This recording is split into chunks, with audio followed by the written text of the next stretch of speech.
नमस्कार. रोकठोकमध्ये आपलं स्वागत. रोकठोकमध्ये आज आपण निमंत्रित केले महाराष्ट्र नवनिर्माण सेनेचे संस्थापक अध्यक्ष आणि महाराष्ट्रातले एक अत्यंत महत्त्वाचे राजकारणी राज ठाकरे यांना. राज ठाकरे, रोकठोकमध्ये आपलं सर्व प्रेक्षकांच्या वतीनं स्वागत.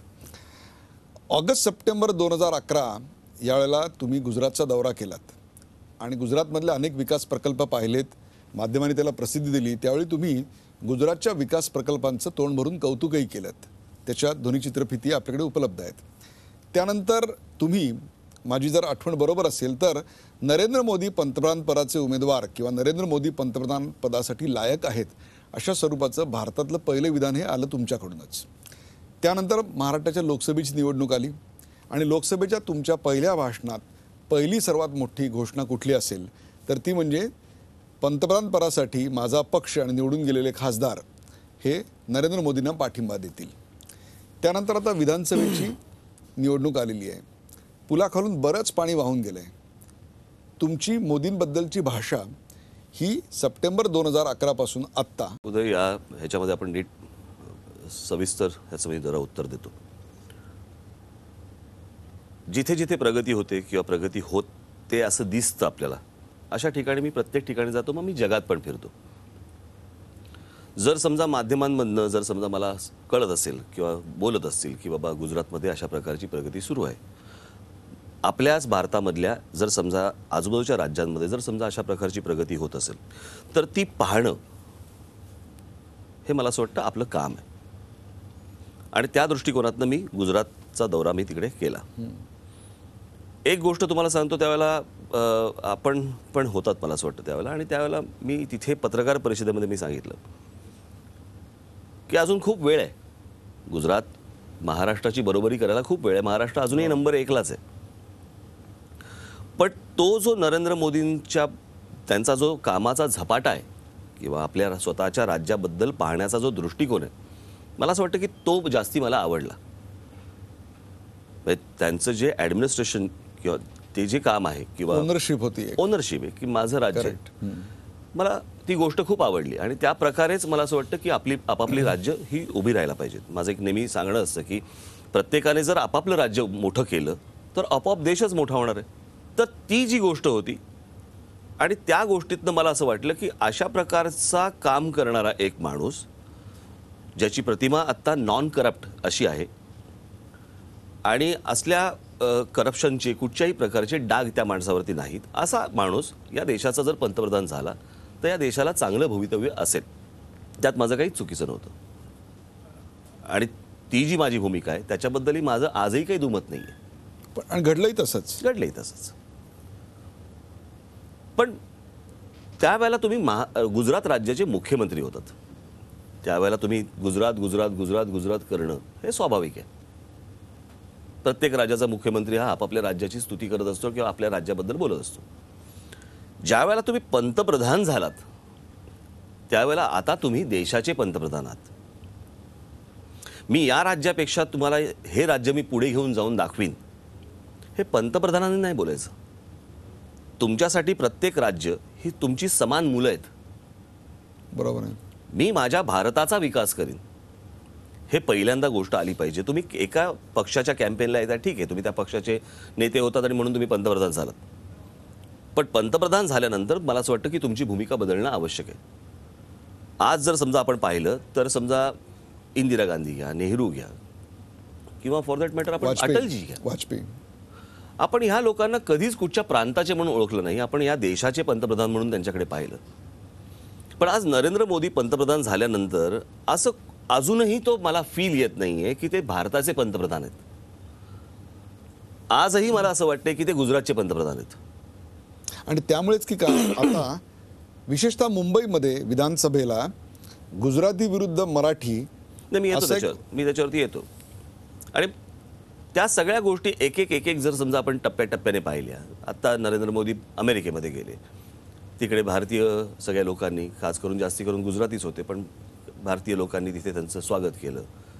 ओबामांनी स्वागत केलं.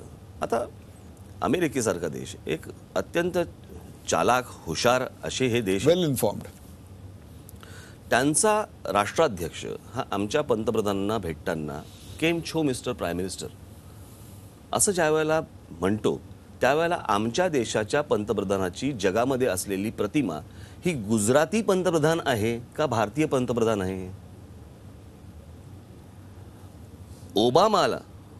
ओबामांना त्यांना असं का वाटलं की ह्यांच्याशी मी केम छो मिस्टर प्राईम मिनिस्टर असं बोलावं? ती हुशार माणसं आहेत. आणि अशा परिस्थितीमध्ये ज्या वेळेला तुम्ही मग काही प्रोजेक्ट्स जसे नेव्हलची काही प्रोजेक्ट्स महाराष्ट्रामध्ये ॲक्वायर केलेली जमीन तुम्ही पंतप्रधान झाल्यावरती ती रद्द करता आणि तुम्ही पोरबंदरला हलवता. म्हणजे मी त्याची माझ्या भाषणामध्ये एका म्हटलं की ती आहे ना की घार उडते उंच आकाशी चित्त तिचे पिल्लापाशी. म्हणजे तुम्ही पंतप्रधान झालात तरी तुमचं लक्ष गुजरातकडेच आहे. तुम्ही बसवलेली एक व्यक्ती गुजरातची मुख्यमंत्री आनंदीबाई त्या महाराष्ट्रात मुंबईत येतात आणि इथल्या उद्योगपतींना सांगतात की इथे काय ठेवलंय तुमचं महाराष्ट्रामध्ये मुंबईमध्ये, चला गुजरातमध्ये. काय म्हणायचंय काय तुम्हाला, काय सांगायचंय का यातनं? आणि असल्या सगळ्या वागणुकीमुळे म्हणजे काल आता मी बघितलं मुंबईमध्ये कधी मला अशी गोष्ट दिसली नाही. भारतीय जनता पक्षाचे जे गुजराती उमेदवार आहेत प्रकाश मेहताचं उदाहरण दिलं मी. ते तुम्ही आता सगळ्या तुमचे ट्रक बिक सगळे गुजराती भाषेमध्ये तुम्ही आता रंगवायला लागलात. गेल्या निवडणुकीपर्यंत तुम्ही मराठीत रंगवत होतात. हाच तो मुद्दा आहे की मग आता मुंबईमध्ये या एका गोष्टीमुळे किंबहुना अमित शहा हे गुजराती भाषक एक प्रकारे भारतीय जनता पक्षाचे अध्यक्ष झाल्यामुळे का होईना गुजराती मराठी असा वाद निर्माण होते आणि त्यामुळे गुजराती मतही संपूर्णपणे भाजपच्या पारड्यात तर मराठी मतांचं विभाजन पुन्हा नेहमीप्रमाणे. ते प्रश्न विभाजनाचा नाहीये, त्याचा महाराष्ट्राच्या विकासाशी संबंध. मला असं वाटतंय की महाराष्ट्रामध्ये जो 3-3, 4-4, 5-5 पिढ्या जो गुजराती समाज इथे राहतोय, बरोबर आहे, ठीक आहे, त्याला मोदींबद्दल एक आकर्षण असेल तसं काय मराठी माणसाला पण होतं आहे. असं काय भारतामधल्या अनेक लोकांना होतं की बाबा एक चांगला पंतप्रधान व्हावा. पण अशा प्रकारे जर समजा तुम्ही करणार असाल तर तिथे बोलायचं नाही. म्हणजे कोणाचे जर समजा अशा प्रकारचे छुपे अजेंडा जर समजा असतील तर त्याच्यावरती भाष्य करायचं नाही. आणि मग छुपे अजेंडे वाटतात तुम्हाला? आज तर मोदींनी आता ही मुलाखत चालू व्हायच्या आधी काही क्षण दोंडाईच्या मध्ये धुळ्यामध्ये जाहीर केलेलं आहे की अखंड महाराष्ट्र राहील, मुंबई किंवा विदर्भ असे तुकडे होणार नाहीत. एक आता मला सांगा, हे तुम्ही आज बोलताय बरोबर, तुमच्या पक्षाचं धोरण काय आहे? छोट्या राज्यांचं आहे. छोट्या राज्य, नवीन छोट्या राज्य निर्माण करण्याचं तुमच्या पक्षाचं धोरण आहे, बरोबर आहे. आम्ही तुमच्या या वाक्यावर कसा विश्वास ठेवायचा? तुम्ही आज जी काही कॉन्ट्रोवर्सी झाली आहे म्हणून तुम्ही आज एक उत्तर देतात, पण तुमच्या पक्षाच्या अजेंड्यावरती, राष्ट्रीय स्वयंसेवक संघाच्या अजेंड्यावरती विदर्भ स्वतंत्र करण्याची मागणी आज नाही होते, पूर्वीपासून होतीच. म्हणजे आपण आत्ता नरेंद्र मोदींनी जे विधान केलेलं आहे त्याच्यावर विश्वास ठेवायला तयार नाही? अर्थातच. कसं ठेवणार? शेवटी तुमचा पक्ष जे म्हणतोय, इतकी वर्ष जे म्हणतोय, त्याचं काय करणार आहात तुम्ही? त्याच्याबद्दल कुठची गोष्ट बोलत नाही आहात तुम्ही. आणि दुसरी गोष्ट मला असं म्हणायचं आहे की महाराष्ट्र जर समजा तुम्ही हे जे आता चालू आहे की उद्योगपतींनो गुजरातकडे वळा किंवा महाराष्ट्रातला जे काही सगळ्या गोष्टी आहेत, म्हणजे मला आता कळलं की रिझर्व्ह बँकेचं हेडक्वार्टर देखील दिल्लीला वळवण्याचं चाललंय. म्हणजे काँग्रेस सरकार असताना एअर इंडियाचं हेडक्वार्टर तुम्ही दिल्लीला वळवलं, जे इतकी वर्ष मुंबईमध्ये होतं. आता मला कळते की रिझर्व्ह बँकेचं हेडक्वार्टर वळवण्याचं चाललंय. उद्या सगळ्या गोष्टी जर समजा तुम्ही वळवायचा, म्हणजे JNPT सारखं इथे बंदर असताना तुम्ही इतर बाकीची बंदरं उभी करायची आणि त्याच्यामध्ये JNPT आज ज्याच्यातनं हजारो मुलांना रोजगार मिळाला तिथे तुम्ही लॉसमध्ये ती गोष्ट आणायची. म्हणजे जर समजा तुम्ही महाराष्ट्र जर समजा अशा प्रकारे पिळलात तर त्याच्यानंतर तुम्ही महाराष्ट्राचं विभाजन करा किंवा नका करू. मला आता तुमचे हे सगळे मुद्दे पाहिल्यानंतर ना 1968-69चा काळ जो आपल्या समोर तिथल्या त्यावेळच्या डॉक्युमेंटेशनमधून समोर येतो तसाच तो समोर येतो की पुन्हा एकदा भाषिक अस्मिता किंवा भाषिक अन्याय किंवा भाषिकांवर होणारा अन्याय, मराठी माणसावर होणारा अन्याय हाच मुद्दा येतो. प्रश्न असा आहे की आपण जर समजा संयुक्त महाराष्ट्राचा लढा जर पाहिला तर त्याचं मूळ कारण जे आज उभं राहिलं तेच होतं ना. गुजरात आणि महाराष्ट्रामधलाच तो वाद होता ना. बरोबर आहे. म्हणजे मुंबई एकतर केंद्रशासित करा हे नेहरूंचं स्वप्न, मोरारजी देसाईंचं स्वप्न, आणि तीच गोष्ट आज परत घडताना दिसते. परत तुम्ही एक भाषा इथे वरती डोकं काढतीये. आज मला सांगा, बडोद्यामध्ये तिथे आज जवळपास किती मराठी लोक राहतात? काही लाख मराठी लोक राहतात. पण ते तिथे गुजरातशी मिळून मिसळून वागतात. मग तुम्हाला इथे वेगळी आयडेंटिटी कशासाठी पाहिजे?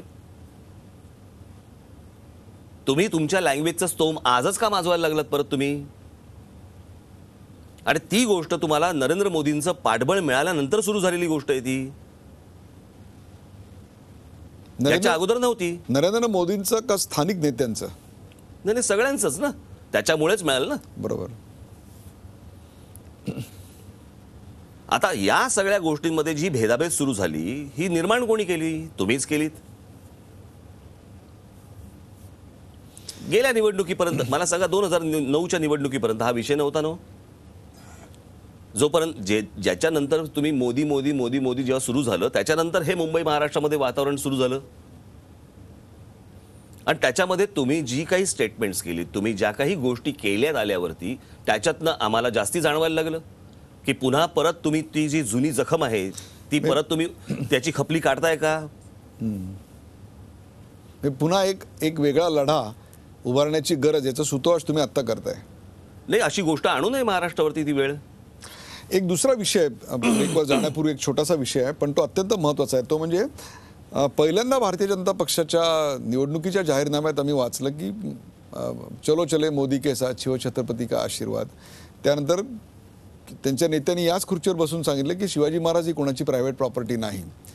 मग त्याच्यावर अनेक मतमतांतरं आली, डायलॉगबाजी झाली आणि एक असंही आलं की शिवजयंतीच्या निमित्तानं हप्ते गोळा केले जातात. तर हप्त्यामध्ये इतके वर्ष तुमची पार्टनरशिप होती का? पुन्हा एकदा या सगळ्या याच्यामध्ये मला वाटते की शिवजयंतीचे हप्ते वसूल होतात का नाही वसूल होत हा बाजूला काढू, पण किमान एक गोष्ट तुम्ही मान्य कराल की नाही की महाराष्ट्रामध्ये पूर्वी शिवसेना म्हणजे आणि आज माझा पक्ष महाराष्ट्र नवनिर्माण सेना हे ज्या प्रकारे शिवजयंती साजरी करतात त्या प्रकारे आजपर्यंत गेल्या 55 वर्षात 54 वर्षात भारतीय जनता पक्षाने कधी साजरी केली आहे का शिवजयंती? जर तुम्ही शिवजयंती साजरी करत नसाल तर शिवरायांचे आशीर्वाद कुठून मिळणार तुम्हाला? राजी, हाच तर खरा मुद्दा आहे.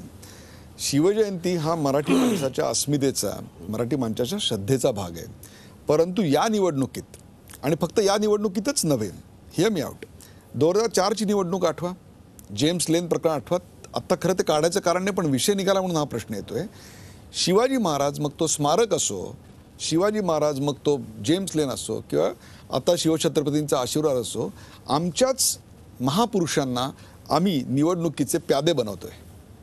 दुर्दैव आहे. आता मला सांगा, गेली 15 वर्ष काँग्रेस राष्ट्रवादीवाले सांगतात की शिवाजी महाराजांचा आम्हाला समुद्रात पुतळा उभा करायचा आहे. मग मंत्री बिंत्री बोटी बिटी घेऊन जाऊन जमीन बिमीन बघून येतात. आता समुद्रात कुठची जमीन बघतात मला अजूनपर्यंत कळलेलं नाही आहे ना, काय दिसतं पारदर्शक पाण्यात. पण हे सगळी नाटकं ही करून जायची. आणि मी ज्यावेळेला सांगतो की पुतळे म्हणजे स्मारकं नव्हेत, बरोबर, आज शिवाजी महाराजांचे जे गडकिल्ले ज्या आज उभे आहेत, मला असं वाटतं की ती स्मारकं आहेत ती जगाला आपण दाखवली पाहिजेत. आणि यांच्याकडे कसं होतं की यांच्याकडे दुसरे अजेंडा नसल्यामुळे तुम्ही त्याच विषयावरती येता. हां, आता इथेच मला तुम्हाला थांबून एक प्रश्न विचारायचा आहे की वारंवार असं येतात, मग ते शिवसेना असेल किंवा आत्ता भाजप त्या रेसमध्ये आलं किंवा काँग्रेस NCP असेल, याचं कारण Shivaji is a vote catcher for them. मला असं वाटतं की समाज सुज्ञ आहे महाराष्ट्रातला, त्याला सगळ्या गोष्टी समजतात. या गोष्टी काय चालू आहेत आणि काय नाही चालू आहेत ते मी मगाशी तुम्हाला एक उदाहरण म्हणून मी सांगतो. या सगळ्या ह्याच्यातलं की त्रास कुठे होतो किंवा राग कुठे येतो. ज्या वेळेला लातूरला भूकंप ज्या वेळेला झाला, बरोबर आहे, महाराष्ट्रामध्ये भूकंप झाला, आपल्या महाराष्ट्रातले हजारो किल्लारी, सास्तूर गेलेले. आणि त्याच्यानंतर आपण 2001ला मला असं वाटतं की भुजला भूकंप झाला. 26 जानेवारी भुजला भूकंप झाल्यानंतर मुंबई महाराष्ट्रामधनं गुजराती समाजाने भुजला जेवढी मदत केली तेवढी आमच्या लातूरला केली का? तुम्ही इतकी वर्ष पिढ्यानपिढ्या महाराष्ट्रामध्ये राहिल्यानंतर तुम्हाला महाराष्ट्रातल्या भूकंपग्रस्तांना तुम्ही किती मदत पाठवलीत? आणि गुजरातमध्ये ज्या वेळेला भूकंप झाला त्यानंतर तिथे किती प्रकारची मदत गेली? मला असं वाटतं ओव्हरफ्लो झाला मदतीचा. नुसता मुंबई महाराष्ट्रातनं नाही, जगभरातनं झाला. जगभरामधले जे गुजराती समाजातले लोक आहेत, ठीक आहे, तुमच्या राज्याबद्दल तुम्हाला प्रेम असणं स्वाभाविक आहे, पण आम्ही फक्त म्हणतो आहोत की तुम्ही जर इतके वर्ष पिढ्यानपिढ्या इथे राहतात तर महाराष्ट्रामधल्या सुखदुःखामध्ये तुम्ही सामील झालं पाहिजे. आज मी काही देश तोडायची भाषा करत नाहीये की मला काही देश तोडायचा नाहीये, परंतु मला असं वाटतंय की तुम्ही जर समजा गुण्यागोविंदाने प्रत्येक राज्यामध्ये राहिलात, जसं आज मराठी समाज इतर राज्यांमध्ये राहतोय आणि तो समाज मराठी समाज त्या राज्यांमध्ये मिळून मिसळून वागतोय, तर तुम्हाला प्रत्येक वेळेला एक वेगळी आयडेंटिटी कशासाठी लागते? आणि मग मदतीचाच ओघ ज्या वेळेला येतो, मग ज्यावेळेला महाराष्ट्रावरती संकट येतं त्यावेळेला का नाही होते? तेवढ्या मोठ्या प्रमाणात मदत का दिली जात नाही? का दिली जात नाही? तो आपलेपणा का तुम्हाला वाटत नाही? हा खरा मुद्दा आहे. हा खरा मुद्दा आहे. आपण पाहिलं की मोदींबद्दलचं 2011च्या अखेरीपासून आतापर्यंतचं बदललेलं मत असो, किंवा मोदींचा आंतरराष्ट्रीय प्रतिमेत असणारं गुजराती पण असो, किंवा इथल्या गुजराती माणसाचं स्वतःचं गुजराती मराठी भाषिकांवर लादणं असो, किंवा शिवछत्रपतींचा पुतळा असो, किंवा त्यांचं निवडणुकीत वापरलं जाणारं नाव असो, या सगळ्याला रोखठोक उत्तरं आपण राज ठाकरे यांच्याकडून घेतली. चर्चेचा हा सिलसिला असाच चालू राहणार आहे. का ब्रेक नंतर कुठे जाऊ नका, पाहत राहा झी 24 आज. आपण पाहताय रोखठोक राज ठाकरे. नमस्कार. रोखठोक राज ठाकरे या कार्यक्रमात पुन्हा आपलं स्वागत. राज ठाकरे, सर्वप्रथम तुमचं अभिनंदन अशा करता करतो की जवळपास मागच्या 20 वर्षातल्या 500 पक्षांचे वेगवेगळ्या प्रकारचे काढलेले जाहीरनामे, त्याचा संग्रह माझ्याकडे आहे. परदेशातले त्यात काही आहेत, परंतु पहिल्यांदाच इतका अत्यंत डिटेल हा माझा अजेंडा हे मी जगाच्या इतिहासात बहुधा पहिल्यांदा पाहतोय की इतक्या प्रचंड मोठ्या प्रमाणावर रिसर्च करून एका राजकीय पक्षानं हे माझं विजन इथपर्यंत मी समजू शकतो. Compliments to you for that. त्याच्या पुढे जी तुमची टॅगलाईन आहे त्या टॅगलाईनविषयी मला विचारायचं आहे, आणि ते म्हणजे हो हे शक्य आहे. ही बघताना मला कुठेतरी ओबामांच्या यस वी कॅन या पहिल्या कॅम्पेनची आठवण झाली होती. त्याहीवेळी अमेरिका आर्थिक दिवाळखोरीच्या उंबरठ्यावर उभी होती. अमेरिकन इन्व्हेस्टर्स सोडून द्या, अमेरिकन माणसाचाच एकूण तिथल्या व्यवस्थेवरचा विश्वास उडाला होता. जरी प्रशासन चांगलं असलं, मूलभूत त्यांचे प्रश्न आहेत ते जरी सुटले असले, तरी एकूणच घबराटीचं वातावरण होतं. तुम्ही नेमकं काय महाराष्ट्राला सांगू इच्छित आहे हो हे शक्य आहे मध्ये? या महाराष्ट्रातल्या विविध प्रश्नांविषयी आम्ही जे काही गोष्टी समोर ठेवल्यात, आणि महाराष्ट्राने कुठे पाहिलं पाहिजे, कुठे गेला पाहिजे महाराष्ट्र, आणि त्याच्या ज्या योजना आम्ही त्याच्यामध्ये आणलेल्या आहेत, त्या योजना आम्ही अनेक अर्थतज्ञांना, विविध तज्ज्ञांना आम्ही त्या दाखवल्या की ह्या फिजिबल आहेत का, इकॉनॉमिकली वायबल आहेत का, आणि त्या सगळ्या चेक केल्यानंतर आम्ही त्याच्यामध्ये त्या टाकल्या.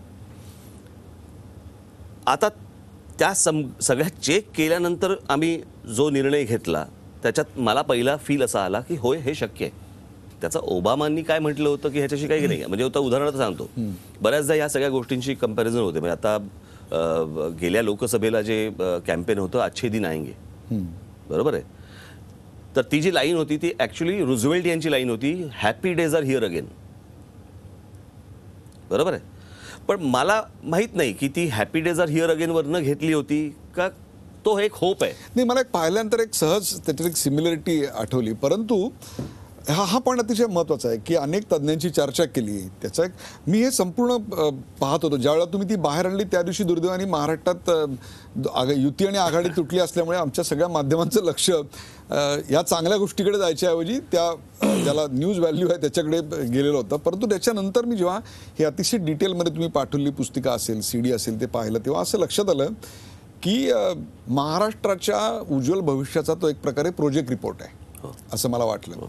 आता सवाल असा आहे की त्याला तुम्ही हो हे शक्य असं म्हणताय, परंतु हे जर शक्य असेल तर त्याकरता लागणारे पैसे वगैरे सगळे गोळा होतील, त्याकरता स्टेक होल्डर्स येतील, समाज मन तयार होईल, तुम्हाला जर एखादी सत्ता आली तर त्याची पॉलिटिकल विलही येईल, नो इश्यूज ऑन राजकीय शक्ती, बरोबर. हां, आता सवाल आहे पण हे एक्झिक्यूट करताना, याची अंमलबजावणी करताना तेच कंत्राटदार, तेच सप्लायर, तीच सगळी सिस्टीम, हे एक्झिक्यूट करायला, अंमलबजावणी करायला या इतक्या प्रचंड मोठ्या महाराष्ट्राच्या ब्लूप्रिंटची किती वर्ष लागतील? आणि खरंच हे शक्य आहे का? हे 100% शक्य आहे. ह्यातला कुठच्याही गोष्टीची जर समजा तुम्हाला अंमलबजावणी करायची असेल तर आज असं नाही आहे की महाराष्ट्रामध्ये जे अधिकारी आहेत ते नाकाम आहेत, बिलकुल नाही. महाराष्ट्रामध्ये अनेक कंत्राटदार आहेत जे चांगल्या प्रतीचं काम करणारे आहेत की जिकडे तुम्ही काम देत नाही आहात. आज मोठमोठ्या कंपन्या आहेत म्हणजे उदाहरणार्थ जर समजा आपण एक साधी गोष्ट बघूया की नितीन गडकरींनी मुंबई पुणे एक्सप्रेस हायवे केला, बरोबर आहे. राज्य सरकारचे देखील कंत्राटदार होते, पण ती गोष्ट करताना त्यांनी उत्तम कंत्राटदारांच्या हातामध्ये ती गोष्ट सोपवली. म्हणजे शापूरजी पालनजी असतील किंवा इतर असतील, जवळपास 4 का 5 लोकांनी मिळून तो मुंबई पुणे एक्सप्रेस हायवे केला. म्हणजे तिकडे गोष्ट शक्य होते ना. जर समजा तुम्ही तुमचं टेंडर बनवतानाच जर समजा त्या सगळ्या अटी नीट घातल्यात आणि तुम्ही जर त्यातनं पैसे कमवायचे नाहीत असं ठरवलं, तर मला असं वाटतं की हे इम्पॉसिबल नाही आहे. या ब्ल्यूप्रिंटच्या एक्झिक्युशनची ओनरशिपही तुम्ही घ्यायला तयार अर्थातच. आणि टाइम बाउंड प्लान, म्हणजे असं उगीच 10 वर्षांनी होईल 15 वर्षांनी असं नाही की ही तारीख नाही. हे बघा, ही deadline. एक पहिली गोष्ट की त्यातल्या ह्या गोष्टी पहिल्या 5 वर्षात होतील, या गोष्टी बरोबर. पुढच्या 10 वर्षात होतील, या गोष्टी पुढच्या 15 वर्षात होतील, बरोबर आहे. कारण सुरुवात पहिल्या 5 वर्षातच सगळ्या गोष्टीला होईल, बरोबर आहे. पण त्या प्रत्येक गोष्टीचे रिझल्ट्स मिळायला तुम्हाला पहिल्यांदा 5 वर्ष लागतील, काहींना 10 वर्ष लागतील. पण त्या कामाची, म्हणजे मी आता एक साधी गोष्ट मी त्या दिवशी माझ्या भाषणामध्ये म्हटलं की मराठवाड्याच्या संदर्भामध्ये आपण की बाबा आज आपल्याकडे सर्वात पाणी घेणारं मोठं पीक म्हणजे ऊस, आणि त्या ऊसावरती ह्या सगळ्या लोकांचे साखर कारखाने सुरू आहेत. म्हणजे साखर कारखाने नाही, तर ह्यांचे राजकीय अड्डे आहेत. 125 साखर कारखानदार आता उभे आहेत निवडणुकीला. अड्डे आहेत त्यांचे. त्यातले सरकारकडनं पैसे उभे करून, सरकारकडनं पैसे घेऊन डबघाईला गेलेले, आजारी असलेले असे असंख्य कारखाने. पुन्हा पैसे घेऊन पुन्हा बुडवलेले पण आहेत. आता मराठवाड्यासारखा एक भाग की ज्या भागाबद्दल जागतिक बँकेने, त्यांचा रिपोर्ट आहे आमच्याकडे, जागतिक बँकेचा मराठवाड्याबद्दलचा रिपोर्ट आहे. आज जर समजा तुम्ही मराठवाड्यातली परिस्थिती पाहिली तर तिथे बोर जेव्हा तुम्ही खणता आज जाता त्यावेळेला ती जवळपास 1200 फूट खाली जायला लागते पाणी घ्यायला. 1200 फूट म्हणजे कशाला म्हणतात. आणि त्या आमच्या मराठवाड्यामध्ये तिथे जर समजा तुम्ही सांगत असाल की मला साखर कारखाना टाकायचा आहे म्हणून शेतकरी बांधवांना तुम्ही ऊस लावा, म्हणजे जिथे पाणी नाही अशा ठिकाणी तुम्ही जर समजा त्या तुमच्या राजकारणासाठी ऊस लावायला सांगत असाल आणि पुन्हा जर त्या जमिनीचा कस जाणार असेल, पुन्हा जर समजा अजून जर पातळी खाली जाणार असेल तर जागतिक बँकेचा रिपोर्ट असा आहे की आत्ताची परिस्थिती अशीच जर चालू राहिली तर पुढच्या 30 ते 40 वर्षात मराठवाड्याचं वाळवंट होईल. वाळवंट, डेझर्ट असं त्यांनी शब्द वापरलेला आहे, जिथे गवताचं एक पातं देखील उगवणार नाही. आज जगामधला शेतकरी आज ज्या प्रकारे पुढे जातोय किंवा तो जसा विचार करतोय, आज माझ्या महाराष्ट्रामधला शेतकरी आत्महत्या करतोय. आम्ही फक्त तेवढ्याच गोष्टी बोलायच्या. आज आमच्याकडे फळ प्रक्रियेवरती कुठचे कारखाने येत नाहीयेत, आमच्याकडे शेती प्रक्रियेवरती कुठचे कारखाने येत नाहीयेत, आमच्याकडे शेतीसाठी खुली बाजारपेठ उभी राहत नाहीये. पर्यटन एवढा मोठा विषय. आज महाराष्ट्राची ही बलस्थानं आहेत. 750 किलोमीटरची समुद्र किनारपट्टी आहे आमच्याकडे, लोणारचं विवर आहे आमच्याकडे, गडकिल्ले आहेत आमच्याकडे, इतिहास आहे आमच्याकडे, जंगलं आहेत. ते लोणारला तर सांडपाणी टाकतात त्याच्यामध्ये, त्या झोपडपट्ट्यांमधनं सगळ्या. आमच्याकडे पाहिलंच जात नाही या सगळ्या गोष्टींनी. आणि इतकी म्हणजे कुठच्याही राज्याला इतकी बलस्थानं नाहीत, इतकी बलस्थानं पर्यटनाच्या दृष्टिकोनातून महाराष्ट्रामध्ये आहेत. म्हणजे एक समजा आपण एक गोव्याचं उदाहरण घेतलं, त्या एका गोव्याला फक्त पर्यटनावरती वर्षाला 1000 ते 1200 विमानं तिकडे बाहेरून येतात, परदेशातनं येतात. त्यांना असलेली किनारपट्टी किती आहे बघा. आणि आज महाराष्ट्राला 750 किलोमीटरची किनारपट्टी आहे आणि आम्ही काही करत नाही आहोत त्याच्यामध्ये. आमच्याकडे फक्त किनारपट्टीवरती येऊन परप्रांतातनं येणार उद्योगपती आणि आमच्या महाराष्ट्रामधले हे राज्यकर्ते आणि मंत्री हे हजारो एकर जमीन फक्त विकत घेणार. ह्यांच्या मालकीचा महाराष्ट्र यांना करायचा आहे. पाहावं तिथे, म्हणजे जमीन दिसेल तिथे यांची जमीन असली पाहिजे. आज बघा महाराष्ट्रामधला, मुंबईमधला विमानतळ कशामुळे रखडलाय हो? तो काय शेतकऱ्यांच्या जमिनीमुळे रखडलाय? उरली आहे किती तिथे शेतकऱ्यांची जमीन, किती उरली आहे? या सगळ्या पुढाऱ्यांच्या जमिनी तिकडे अडकलेल्या आहेत आणि ह्यांना ते भाव पाहिजेत. म्हणजे योजना कोणत्या येणार आहेत त्याप्रमाणे हे अगोदर तिकडे जमिनी घेऊन ठेवणार. शहराला जर रिंग रोड येणार असेल तर पहिल्यांदा हे जमिनी घेऊन ठेवणार आणि मग रिंग रोड आणणार. का? तर जमिनीचे भाव वाढतात म्हणून. हे ह्यांचं राजकारणामधनं ह्यांचे उद्योग. आणि जर असंच जर समजा चालणार असेल, कशासाठी पाहिजे तो विकास आराखडा आणि कशासाठी पाहिजे या निवडणुका? चालू देत, झाला खड्ड्यात महाराष्ट्र. आपण पाहिलं की महाराष्ट्राच्या विकासाची ब्लूप्रिंट मांडताना महाराष्ट्राच्या सद्यस्थितीच्या राजकारणावर आणि त्यातून येणाऱ्या अर्थकारणावर झगझगीत प्रकाश टाकणारी काय आहे रोखठोक राज ठाकरे.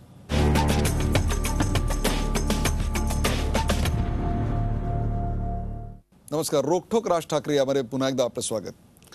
राज ठाकरे, विकसित राष्ट्रांचा जर आपण अर्थव्यवस्थांचा अभ्यास केला तर त्या विकसित राष्ट्रांमध्ये सर्व्हिस इकॉनॉमी आणि मॅन्युफॅक्चरिंग इकॉनॉमी याच्यामध्ये सर्व्हिस इकॉनॉमीचं डॉमिनन्स आपल्याला आढळतं आणि त्याच्याकरता शहरं जी आहेत ती शहरं तिथे त्यांनी व्यवस्थित विकसित केलेली आहेत. अगदी व्हिएन्नासारखा छोटा देश असेल किंवा अमेरिकेसारखा मोठा खंडप्राय देश असेल तर तुम्हाला त्याचं सूत्र जे आहे अर्थकारणाचं ते तुम्हाला तेच दिसतं. आपल्याकडे जर आपण पाहिलं तर परिस्थिती फार भीषण आहे. आपली शहरं बकाल होत आहेत वगैरे हे विचार तर आपण 20-25 वर्ष मांडतच आलेलो आहोत. परंतु आता तो रोग इतका पसरलेला आहे की तो रोग फक्त मुंबई, पुणे, नाशिक एवढ्यापुरता मर्यादित नाही आहे. तर हे बकालपणाचं चित्र तुम्हाला पार लातूरमध्ये दिसतं, अमरावतीमध्ये दिसतं, उस्मानाबादमध्ये दिसतं. बाजूबाजूच्या छोट्या गावातनं येणारे माणसांचे लोंढे आणि तिथे पसरणारं बकालीकरण वाढतं. म्हणजे एकीकडे नागरीकरण तर पाहिजे विकासासाठी, तर दुसरीकडे त्याच्याची उत्तर अर्बन मॅनेजमेंटची उत्तर आम्हाला सापडत नाही. तुमची ब्लू प्रिंट याविषयी काय सांगते? याच्यामध्ये आम्ही सगळ्या गोष्टींची उत्तर दिलेली आहे. जोपर्यंत शहराचं विकेंद्रीकरण होत नाही शहरांचं राज्यामध्ये, आणि जोपर्यंत तुम्ही अफोर्डेबल हाऊसिंग सारख्या काही अनेक अशा योजना जोपर्यंत तुम्ही आणत नाहीत तोपर्यंत हा बकालपणा जाणार नाही. तो तिथला माणूस त्याला तिथून उठून शहरामध्ये यावंसं वाटतंय, ते कारण तुम्ही संपवणं गरजेचं आहे. त्याला त्या फॅसिलिटीज त्याला जर त्याच ठिकाणी त्याच्या छोट्या शहरामध्ये जर समजा मिळाल्या तर तो कशासाठी त्याचं घर सोडेल? मी तुम्हाला एक यूट्यूबवरती एक डॉक्युमेंटरी आहे, मी आपल्याला पाठवीन, मला मी त्याचं नाव विसरलो, पॉप्युलेशनवरची डॉक्युमेंटरी आहे. आणि त्याच्यामध्ये त्यांनी दिलेलं आहे की 2050ला जगाची पॉप्युलेशन काय असणार आहे आणि त्याच्या दृष्टिकोनातनं काय घडणार आहे. आणि त्याच्यामध्ये त्यांनी असं दिलेलं आहे की अमेरिकेमधली जवळपास, अमेरिका अख्ख्या खंडातली अमेरिकेतली जवळपास 85% लोकसंख्या उद्या शहरांमध्ये येणार. बरोबर आहे? वाढतं नागरीकरणाचा ट्रेंड बरोबर आहे. आता शहरात म्हणजे सगळ्या काय प्रमुख शहरात येणार अशाला भाग नाहीये, तर त्या छोट्या शहरांची मोठी शहरं होणार. हो, बरोबर आहे. सो तो जो विस्तार आहे त्या विस्ताराचा जर समजा तुम्ही आज अंदाज नाही बांधलात, करेक्ट, तर तुम्हाला पुढच्या येणाऱ्या वर्षातली संकट तुम्हाला जर कळली नाहीत आता तर कोलॅप्स होणार. म्हणजे प्रत्येक शहराचं मुंबई होणार. आज बघा, मी एक साधी गोष्ट सांगतो की साधारणपणे एक रचना म्हणून ज्यावेळेला आपण बघतो शहराची, त्यावेळेला एक शहर, त्याची लोकसंख्या आणि त्या लोकसंख्येनुसार लागणाऱ्या गोष्टी कोणत्या?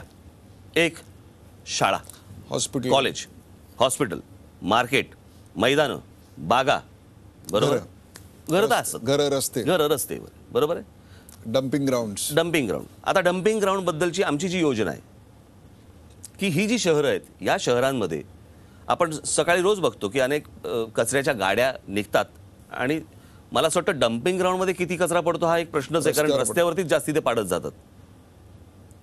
मग या सगळ्या शहरांसाठी म्हणून, म्हणजे या प्रमुख महत्त्वाच्या या सगळ्या शहरांसाठी म्हणून एक रेल्वे ट्रॅक का नसावा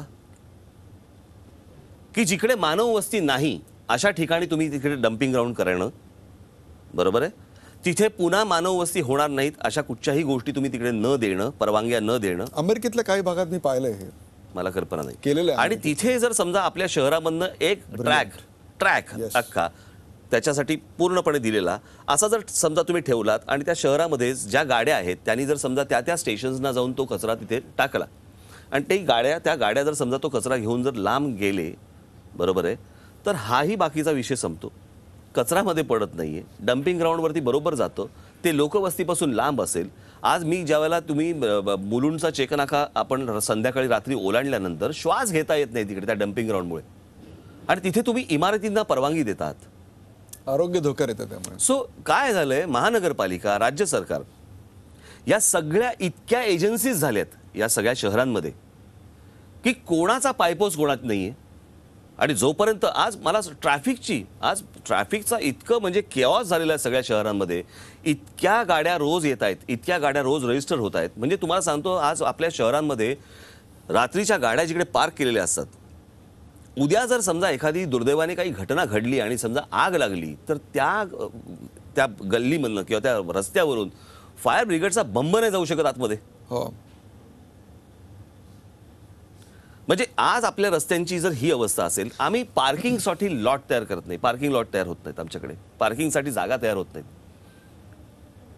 आज आम्ही त्याच्यामध्ये म्हटलेलं आहे की महाराष्ट्रामधल्या आपल्या शहरांमधली जी मैदान आहे त्याच्या खाली अंडरग्राऊंड पार्किंग का नाही होऊ शकत? वरती तुम्ही मैदान ठेवा, खाली तुम्ही अंडरग्राऊंड पार्किंग करू शकता. आणि एक जर समजा अशी मोठी मोठी मैदान आहेत ज्याच्या खाली तुम्ही 1000 2,000 3,000 पार्किंग करू शकता, तुम्ही रस्ते रिकामे करू शकता, रस्ते मोकळे करू शकता. टेक्नॉलॉजी आहे आपल्याकडे. सगळं आहे हो जगात, सगळं जगामध्ये आहे. आमचे ऑक्ट्रॉयचे नाके तपासण्या होतात, एकेका रिसीटवरती 10 ट्रक सोडतात. या महाराष्ट्रामधल्या सगळ्या शहरांचा सुरक्षिततेचा प्रश्न उभा राहिलाय. रात्रीचे रोजचे येणाऱ्या सगळ्या ट्रकमध्ये भाजीपाला आहे का, हत्यारं लपवलेली आहेत का, बॉम्ब आहेत, माहीत नाही. की परप्रांतातनं बाबा लपून माणसं आणतायत, काहीच कळत नाहीये काय आहे काय त्या ट्रक्समध्ये. आणि त्या ऑक्ट्रॉय नाक्यावरती त्या ट्रकमध्ये काय आहे याच्यासाठी एक्सरे मशीन्स आहेत. ट्रक आतमध्ये गेला की जसं तुम्हाला विमानतळावरती तुमच्या बॅगेत काय ते दिसतं, तशी एक्सरे मशीन्स आहेत ज्याच्यामध्ये तुम्हाला ट्रकमध्ये काय आहे हे तिकडे दिसतं. पण यांना टेक्नॉलॉजी जाण्याच्या नाहीत, कारण काय ऑक्ट्रॉयमधनं जे येणारे हप्ते आहेत, बरोबर आहे, ते बुडवायचे नाहीत. म्हणून मी सांगतो ना की अशक्य गोष्ट कुठचीच नाहीये. मी जे म्हटले होय हे शक्य आहे, ते शक्य आहे. इच्छाशक्ती पाहिजे आणि तुम्हाला पैसे खायची तुम्हाला इच्छा नाही झाली पाहिजे. राज ठाकरे मध्यंतरी दूरदर्शनवरून विजयादशमीला सरसंघचालकांचं भाषण दाखवण्यात आलं, त्याच्यावर प्रचंड टीकेची झोड उठवली काँग्रेसने. आपलं काय मत आहे?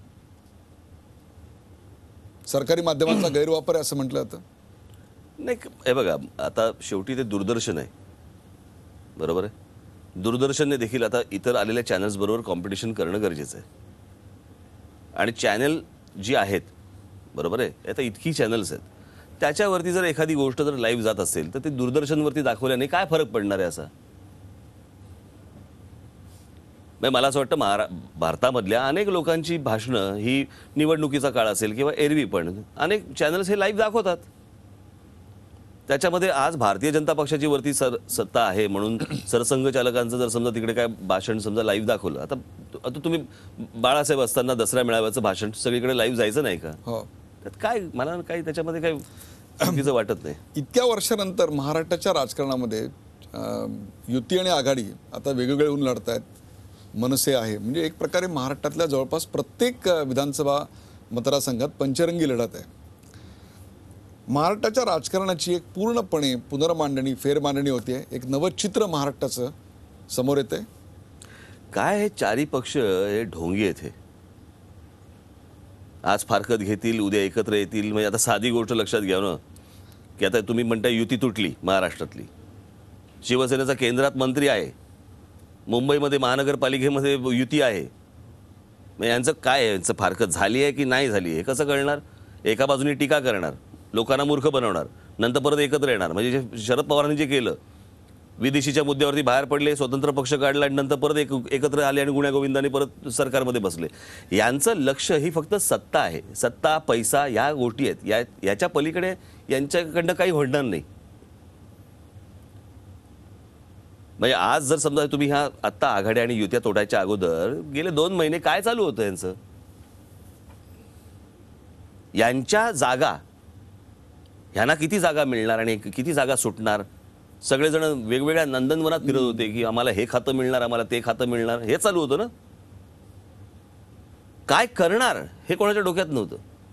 काय मिळणार? टीका उद्धव ठाकरे करताना दिसत आहेत. तुमच्या दोघांच्या टीकेमध्ये साम्य दिसतंय एक प्रकारचं. नाही, मी माझं आपला, हे बघा, माझी भूमिका आपली एकला चलोरे आहे. मला जे चांगलं वाटतं त्याच्याबद्दल मी चांगलं बोलतो, मला जे चुकीचं वाटतं त्याच्याबद्दल मी चुकीचं बोलतो. म्हणजे चुकीचं म्हणजे ते आहे, चुकीचं आहे हे मांडतो, चुकीचं बोलतो नाही. चुकीचं जे आहे ते चुकीचं सांगतो. मला असं वाटतं की असं नसतं ना कधी की तुमची एक भूमिका आता आहे की आता ती कायम त्या व्यक्तीबद्दल तीच भूमिका असली पाहिजे. जर ती व्यक्ती जर समजा बरोबर वागत नाहीये असं समजा तुमच्या निदर्शनास आलं तर तुम्ही ती गोष्ट मांडली पाहिजे लोकांसमोर. आणि त्याच्यासाठी ते काय भूमिका मांडताय त्याला काय अर्थ नाहीये, कारण ते आज भूमिका मांडतायत, बरोबर आहे. मग प्रश्न असा आहे की मंत्रिपदाचा राजीनामा द्यायचा की नाही द्यायचा हे आम्ही मोदींशी चर्चा केल्यावरती का ठरवू? आता तुम्ही त्यांना शिवाय देताय, तुमच्या मंत्र्यांनी राजीनामा द्यायचा की नाही द्यायचा हे तुम्ही परत नरेंद्र मोदींशी चर्चा करून ठरवणार. म्हणजे काय म्हणणं काय तुमचं? आता त्या दिवशी झालंच, नरेंद्र मोदींनी महाराष्ट्रातल्या नेत्यांचीच लायकी काढली. गोपीनाथ मुंडे असते तर मला महाराष्ट्रात प्रचाराला यायची गरज लागली नसती. याच्यावरनं महाराष्ट्रातल्या जे भाजपचे नेते आहेत यांची लायकी काय हे मोदींनीच सांगितलं. की तुमच्यासाठी मला प्रचाराला यायला लागते इथे.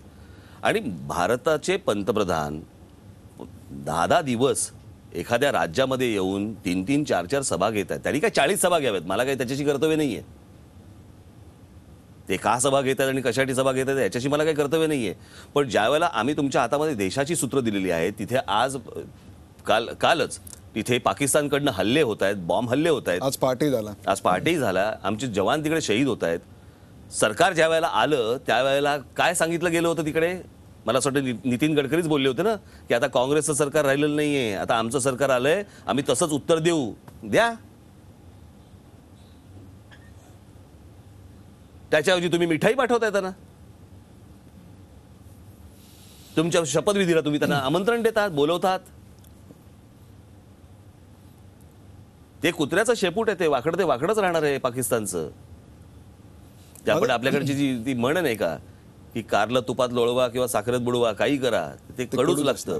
माझा प्रश्न अशा करता होता की ते युतीचे घटक होते आणि ते आता टीका करतायत, परंतु गेले 9 वर्ष कुठल्याही आघाडीत, स्थानिक स्वराज्य संस्थांमध्ये झालेल्या काही छुटमुट आखाड्या सोडून द्या, परंतु कुठल्याही आघाडीत तुमचा पक्ष किंवा युतीत तुमचा पक्ष सामील झाला नाही किंवा माझा विश्वासच नाही त्या गोष्टीवरती. हो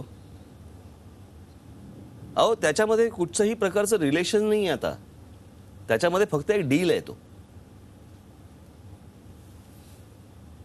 मी यातनं कमावणार, तू यातनं कमव, एवढ्यासाठी एकत्र आलेली लोक आहेत ती.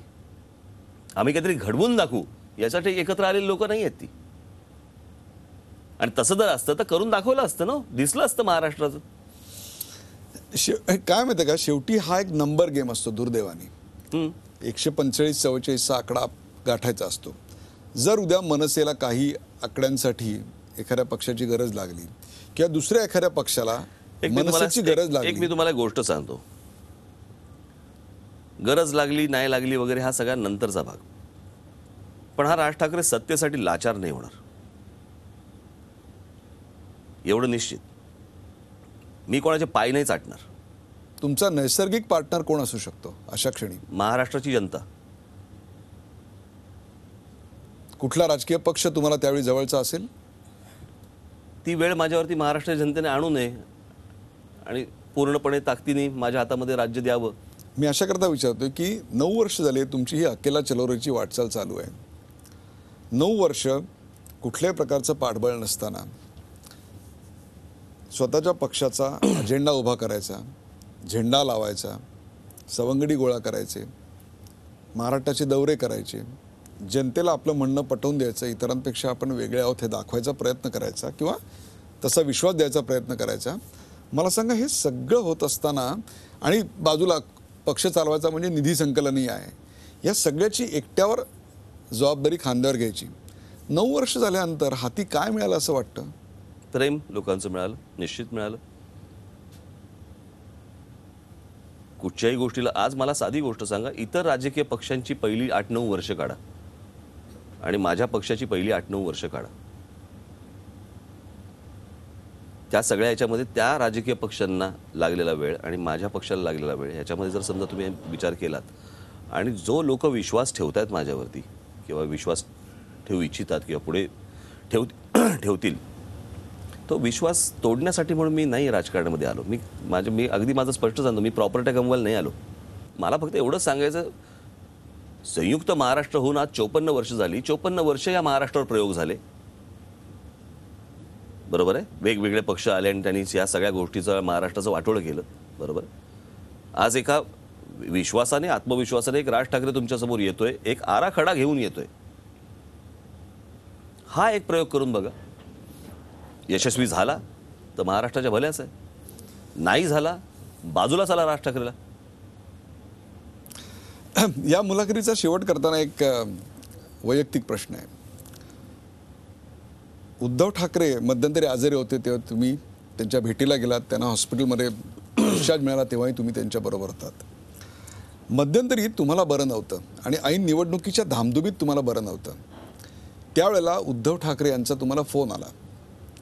त्या फोनमध्ये तुमच्या दोघांच्यात काय चर्चा झाली, शिवसेना मनसे एकत्र येणार का वगैरे असे प्रश्न मी तुम्हाला काही विचारत नाहीत. किंबहुना तो प्रश्न विचारणं हा या प्रश्नाचा हेतूच नाही आहे.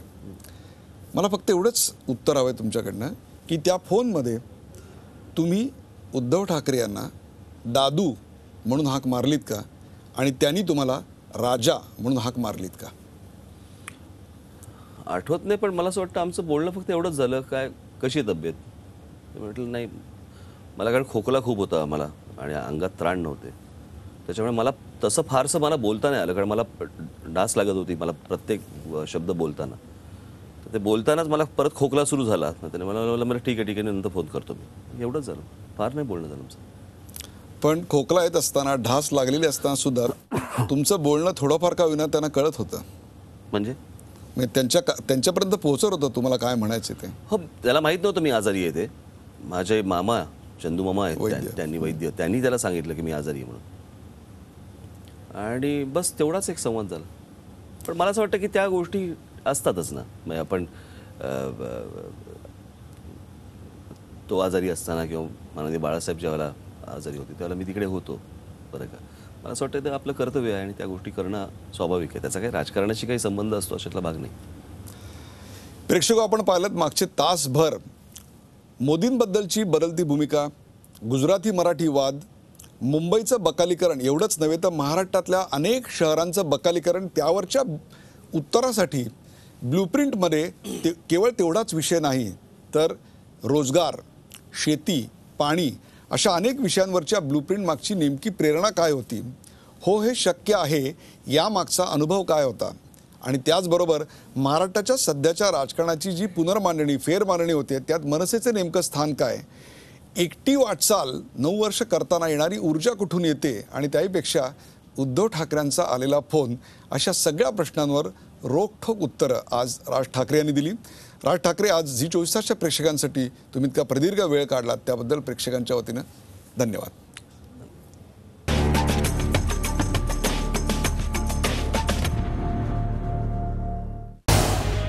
झी 24 तास रहा एक पाऊल पुढे.